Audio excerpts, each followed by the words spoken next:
বিরোধীরা কি কাণ্ড করে রেখেছে এটাকে ক্রিয়েট করার জন্য, যাতে করে আমাদের ভারতীয় জনতা পার্টিকে কালিমালিপ্ত করা যায়, এটাই তো টার্গেট বিরোধীদের। কোন গভর্নমেন্ট এইরকম লিডার দিগ্বিজয়ী, যেটা আমাদের প্রধানমন্ত্রী নরেন্দ্র মোদী মহাশয়, এরকম তো আমরা দেখিনি, ভারত পায়ওনি এর আগে কখনো। তদন্তকারী এসআইটি আমলে গঠন করে বেরোবে, অফকোর্স বেরোবে, আমি সেই আশা রাখছি।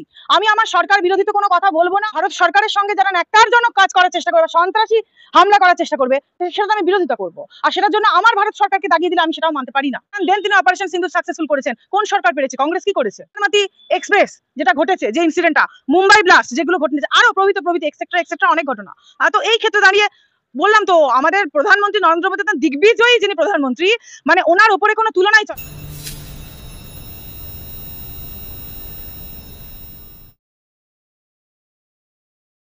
গুজরাটে একের পর এক বিপর্যয়। এবার সেতু বিপর্যয়ে সংবাদ শিরোনামে প্রধানমন্ত্রী নরেন্দ্র মোদীর রাজ্য গুজরাট। প্রধানমন্ত্রী এর আগে বাংলায় বিবেকানন্দ সেতু ভেঙে পড়াতে একেবারে সরাসরি বলেছিল যেটা ফ্যাক্ট অফ গড নয়, ফ্যাক্ট অফ ফ্রড, অর্থাৎ এটা দুর্নীতির কারণেই ভেঙে পড়েছে এমন সেতু, দুর্নীতি পরায়ণ ভাবে যে পরিকাঠামো তার কারণে। এবারে একের পর এক বিপর্যয় ঘটে চলেছে। এটাতে ইনভেস্টিগেশন হওয়ার বিষয় রয়েছে, কারণ কেন ভেঙে পড়েছে আমাদের মাননীয় প্রধানমন্ত্রী নরেন্দ্র মোদী মহাশয়ের কে সবসময় কালিমালিপ্ত করার জন্য বিরোধীরা একজোট হয়ে, যেটা আমরা জানি। এটা ইনকোয়ারি এবং ইনভেস্টিগেশন হোক, তাহলেই প্রপারলি বেরোবে যে সেখানে বিরোধীরা কি কাণ্ড করে রেখেছে এটাকে ক্রিয়েট করার জন্য, যাতে করে আমাদের ভারতীয় জনতা পার্টিকে কালিমালিপ্ত করা যায়, এটাই তো টার্গেট বিরোধীদের। কারণ এইরকম গভর্নমেন্ট, এইরকম লিডার দিগ্বিজয়ী, যেটা আমাদের প্রধানমন্ত্রী নরেন্দ্র মোদী মহাশয়, এরকম তো আমরা দেখিনি, ভারত পায়ওনি এর আগে কখনো। এটা অবশ্যই এনকোয়ারি ইনভেস্টিগেশনের বিষয়, এই ব্যাপারে আমি কিছু মন্তব্য করব না। তবে যারা প্রাণ হারিয়েছেন তাদের জন্য, তাদের বিদেহী আত্মার আমি শান্তি কামনা করি অবশ্যই, এবং আশা রাখবো তাদেরকে সরকার প্রপার সেই রকম ভাবে তাদেরকে সেটা ডিল করবেন, এবং পাশাপাশি শাস্তির ব্যবস্থা করা।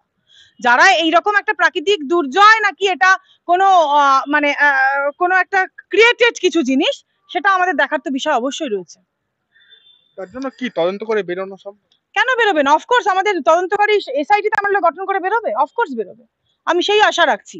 আমি আমার সরকার বিরোধী তো কোনো কথা বলবো না। আমার ভারত সরকারের ওপর সম্পূর্ণ আস্থা আছে, এবং আমি ভারত সরকার একজন সৈনিক হিসাবে যেটা করব, আমি চেষ্টা করব ভারত সরকারের জায়গাটাকে ঠিক করার। কিন্তু ভারত সরকারের সঙ্গে যারা ন্যাক্কারজনক কাজ করার চেষ্টা করবে, সন্ত্রাসী হামলা করার চেষ্টা করবে, সেটা আমি বিরোধিতা করব। আর সেটার জন্য আমার ভারত সরকারকে দাগিয়ে দিলে আমি সেটাও মানতে পারি না। পোস্তা উড়ালপুল বা বিবেকানন্দ সেতু যখন ভেঙে পড়েছিল, তখন প্রধানমন্ত্রী নরেন্দ্র মোদী এসে সরাসরি ফ্যাক্ট অফ ফ্রড বলে আক্রমণ করেছিলেন। এবার আবারও কয়েকদিনের মধ্যেই প্রধানমন্ত্রী নরেন্দ্র মোদী আসছেন বাংলায়। এখানে কি আবার ওই গুজরাটের সেতু বিপর্যয়ের কথা তিনি নিজে মুখে বলবেন? দেখুন, যে কাণ্ডটা ঘটলো সেটা এনকোয়ারি হলো না, ইনভেস্টিগেশনই হলো না, প্রধানমন্ত্রীকে দাগিয়ে দেওয়া হলো। তো বোঝাই যাচ্ছে প্রধানমন্ত্রীকে দাগানোর জন্য এই কাণ্ডটা ক্রিয়েট করা হয়েছে। আমি বলে দিচ্ছি, রিজন ক্রিয়েটেড ইনসিডেন্ট, যার জন্য প্রধানমন্ত্রীকে তো দাগিয়ে দিতে হবে। যে মানুষটা আমাদের বুক দিয়ে আগলে রেখেছে, যে মানুষটা আমাদের বাবার ভূমিকা পালন করে কত ঘটনা ঘটেছে, দেন তিনি অপারেশন সিন্দুর সাকসেসফুল করেছেন, কোন সরকার পেরেছে? কংগ্রেস কি করেছে? কত কাণ্ড তো ঘটে গিয়েছে কংগ্রেসের আমলে, আমি আর ইনসিডেন্ট গুলো বলছি না, একের পর এক কি প্রত্যুত্তর দিতে পেরেছেন কংগ্রেস, কি করতে পেরেছেন? সাবরমতী এক্সপ্রেস যেটা ঘটেছে, যে ইনসিডেন্টটা, মুম্বাই ব্লাস্ট যেগুলো ঘটেছে, আরো প্রভৃতি এক্সেট্রা অনেক ঘটনা। তো এই ক্ষেত্রে দাঁড়িয়ে বললাম তো, আমাদের প্রধানমন্ত্রী নরেন্দ্র মোদী দিগ্বিজয়ী যিনি প্রধানমন্ত্রী, ওনার উপরে কোনো তুলনাই চলে না। আমি সেই ক্ষেত্রে কোনো কথাই বলবো না, আমি চাই প্রপার ইনভেস্টিগেশন এনকোয়ারি হোক। তৃণমূলের তরফ থেকে বলা হচ্ছে একেবারে সরাসরি মিথ্যে পরিকাঠামোর উপরে গড়ে উঠছে গুজরাট। তৃণমূল কে? একটা লোকাল দল বিচার করবে ভারতীয় জনতা পার্টিকে?